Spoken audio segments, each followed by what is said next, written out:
Assalamualaikum warahmatullahi wabarakatuh. Akhir-akhir ini, saya melihat sesuatu yang sangat menarik. Ratusan ribu layar interaktif atau disebut interactive flat panel mulai masuk ke sekolah-sekolah di Indonesia. Angkanya besar, sampai akhir 2025, lebih dari 215 ribu sekolah sudah menerima perangkat ini. Tapi, di balik angka yang terlihat meyakinkan itu, ada satu pertanyaan sederhana yang terus mengganggu saya. Apakah semua ini benar-benar membawa perubahan atau hanya terlihat seperti perubahan? Mari kita bahas. Teknologi itu datang cepat sekali, tapi kemampuan manusianya tidak selalu ikut berlari. Saya bertemu dengan beberapa guru yang bilang, saya dapat IFP-nya, tapi belum mencoba memakainya. Dan disinilah kontradiksinya muncul. Perangkat canggih hadir di kelas, tapi jika cara mengajarnya masih sama seperti 10 tahun lalu, IFP hanya jadi layar besar, bukan alat pembelajaran. Kadang kita lupa, teknologi tidak otomatis membuat kita lebih baik. Ia hanya memperbesar kemungkinan apa yang sudah ada. 3 hal yang sering salah kita pahami. Pertama, kita percaya bahwa modernisasi itu hanya soal perangkat. Padahal, modernisasi itu juga soal cara berpikir. Kedua, ketika kita berpikir, semua guru akan langsung bisa mengoperasikan teknologi ini.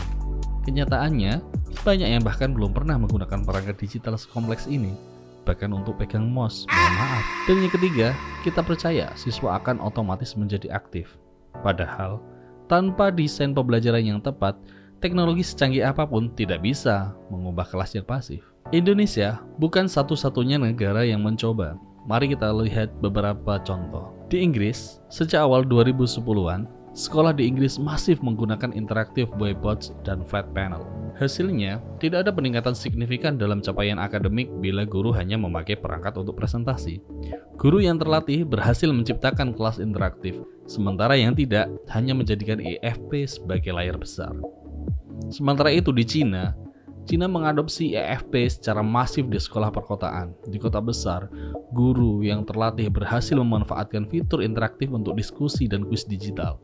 Namun di daerah terpencil, perangkat sering tidak digunakan secara optimal karena guru tidak terbiasa dengan teknologi.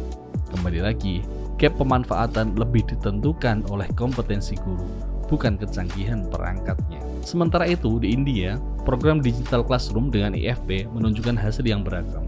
Guru yang mendapat pelatihan melaporkan peningkatan interaksi siswa. Namun, guru tanpa pelatihan mengaku kesulitan, sehingga perangkat hanya dipakai untuk menampilkan materi statis. Dan saat ini di Indonesia, distribusi besar-besaran IFP ke sekolah memang membangun optimisme perubahan. Tapi banyak guru mengaku belum tahu cara memulainya. Oke lah, katakanlah ini masih berproses. Karena tanpa pendampingan, IFP berisiko hanya jadi hiasan digital di kelas. Lalu, apa yang bisa kita pelajari? Teknologi bisa berhasil, tapi hanya jika manusianya siap. Saya melihat dua dunia. Di dunia pertama, ada guru yang terlatih. Mereka membuat kuis interaktif, membuat murid berdiskusi, membuat kelas jadi hidup, deep learning terjadi. Disinilah teknologi menjadi jembatan yang efektif. Tapi di dunia kedua, perangkatnya sama, tapi energinya berbeda. Hanya ada slide, tulisan, dan suara yang monoton. Tidak ada interaksi, tidak ada kreativitas. Dua dunia ini berdiri berdampingan di sekolah-sekolah kita hari ini. Lalu, kita mau kemana? IFP bukanlah masalah, dan bukan satu-satunya solusi juga. Ia hanya alat yang nilainya ditentukan oleh manusia yang menggunakannya. Pertanyaannya sekarang adalah, apakah kita sekedar sedang mendigitalisasi pendidikan, atau sedang benar-benar mengakselerasi pendidikan? Karena pada akhirnya, kualitas pendidikan kita tidak akan ditentukan oleh seberapa canggih layarnya, tapi seberapa berdayanya guru yang berdiri di depannya. Saya Yusuf dari Open Mind, Open Your Mind, Give the World Kind. Sampai ketemu lagi di episode berikutnya, open discussion di kolom komentar. Wassalamualaikum warahmatullahi wabarakatuh.